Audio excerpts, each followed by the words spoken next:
আর আমার আমার যেই ইচ্ছাটা ছিল এখানে আজকে আসার, যে ফাতিহার সাথে আমার আগে কয়েকবার দেখা হয়েছে, প্রোগ্রামে দেখা হয়েছে, কমন প্ল্যাটফর্মগুলো শেয়ার করেছি। সো এখানে তোমরা যে একাডেমিক কারিকুলামের লেখাপড়ার বাইরে এসে নিজেদের চিন্তা ভাবনাটা যে শেয়ার করার একটা প্ল্যাটফর্ম পেয়েছো, এই জন্য ফাতিহা এবং ফাতিহার আব্বুর জন্য একটা আশা করি। Thank you, thank you. আর আমার যেই জায়গাটা সেটা হচ্ছে যে আমি তো হচ্ছে আচ্ছা, আমার ক্লাস সামহাউ কে কে দেখছো একটু দেখি হাত। Oh my goodness. Acha. Thank you. It's all about academic classes, right? All academic classes is for passing the exams and to understand the concept of books. But today, here we are talking about SDG, Sustainable Development Goals. So, from my side, what I see, the goals is that I want to achieve. We want to achieve. And to achieve the goal, we should have some steps to achieving that goal accordingly. We should have some actions. We should have some smart measurement to understand my capacity, to understand my limitations, to understand my strength, and the timeline to achieve the goal. So in this case, we are saying this is sustainable. Do we understand what is sustainable? What is the meaning of sustainable? Non-breakable? Non-transferable? Actually, sustainable means that is actually not breakable from my side.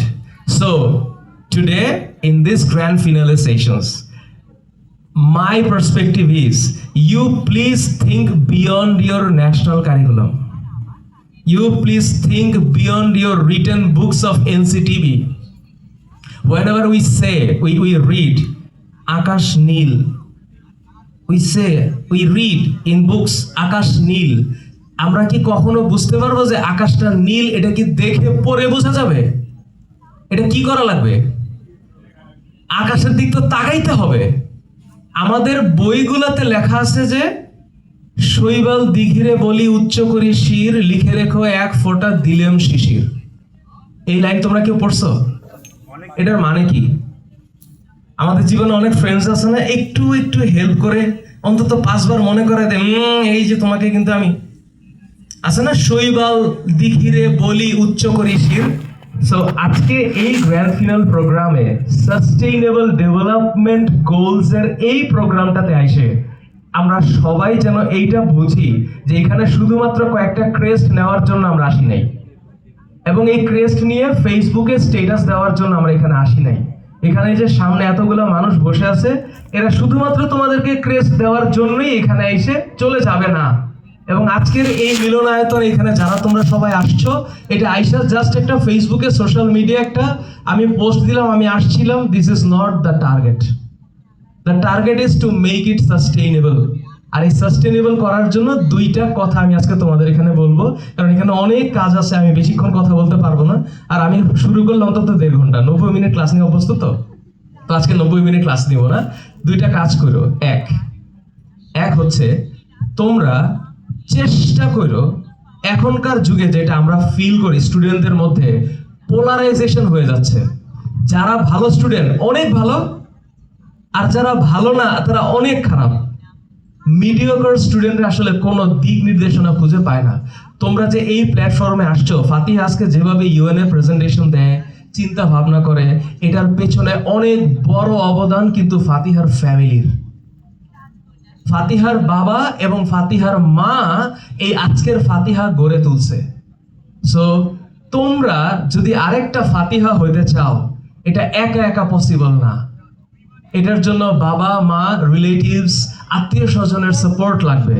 আর আমাদের কাছে আত্মীয় স্বজন মানে হচ্ছে পাশের বাসার aunty. হ্যাঁ, so আমাদের পাশের বাসার আন্টি একটা নেগেটিভ ওয়ার্ড না? Negative word. আমি যেটা ফিল করি সেটা হচ্ছে, সে ফর এক্সাম্পল, তোমরা এখানে ইউনিভার্সিটি স্টুডেন্ট কেউ আছো? Is there anyone from university students? Right. আচ্ছা, ডিইউর কেউ আছে? ডিইউর সব বাফটের, রাইট? তুমি ডিইউর, রাইট? আচ্ছা, সে ফর এক্সাম্পল ধরো ভার্সিটি অ্যাডমিশন যখন দেওয়া হয়, আচ্ছা আমার কতক্ষণ টাইম আছে? 5 মিনিটস মোর? ওকে, ভার্সিটি অ্যাডমিশন যখন দেওয়া হয়, সে ফর এক্সাম্পল তুমি ভার্সিটিতে চান্স পাইছো, ঢাবির অ্যারাউন্ড 741তম হয়েছো, তুমি এই ইউনিটে একটা ভালো সাবজেক্ট পাবা, ধরলাম মাইক্রোবায়োলজি পাইছো। এখন তোমার পাশের বাসার আন্টি জিজ্ঞেস করলো কি কোথায় চান্স পাইছো, তখন কিন্তু বলতে ভালো লাগে, রাইট? ডিউতে চান্স পাইছি 241তম। আরেকবার জিজ্ঞেস করেন, আরেকবার, হ্যাঁ 241তম হয়েছে, আবার জিজ্ঞেস করেন। তো যখন তোমার কাছে অ্যান্সার থাকবে তখন তোমার কাছে প্রশ্নটা আনন্দদায়ক লাগে। আর সে ফর এক্সাম্পল তুমি চান্স পাও নাই, তখন তোমার পাশের বাসার আন্টির কোয়েশ্চেনটা কানের মধ্যে একটা তীরের মতো ঢুকবে, এই কোয়েশ্চেন করলেন কেন আপনি? আমি তো আপনাকে বলতাম চান্স পাইলে, রাইট? সো তোমরা মাথায় রেখো তোমাদের জীবনে যেন অ্যান্সার থাকে, প্রশ্নের উত্তর যেন থাকে। যেই দুইটা কথা বলে আমি আজকে শেষ করব, সেটা হচ্ছে এই মিলনায়তনে তোমরা যারা আসছো, আজকের পরে সাস্টেইনেবল ডেভেলপমেন্ট গোলের যতগুলো আজকে ব্যাখ্যা হবে, তার মধ্যে একটা সাস্টেইনেবল ডেভেলপমেন্ট তোমার নিজের ভিতরে রাখো। সেটা হচ্ছে নাম্বার 1, সেটা হচ্ছে কখনো কখনো অন্য আরেকজনকে ঠকাবা না।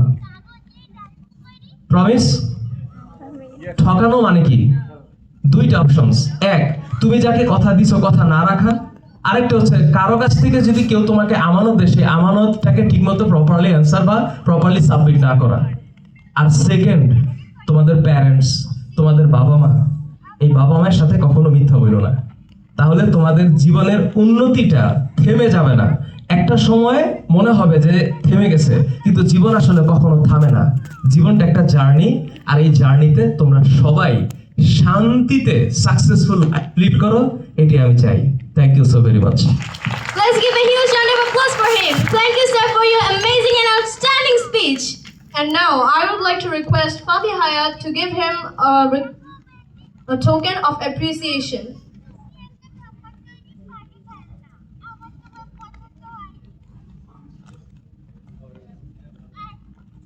Let's give an applause for him.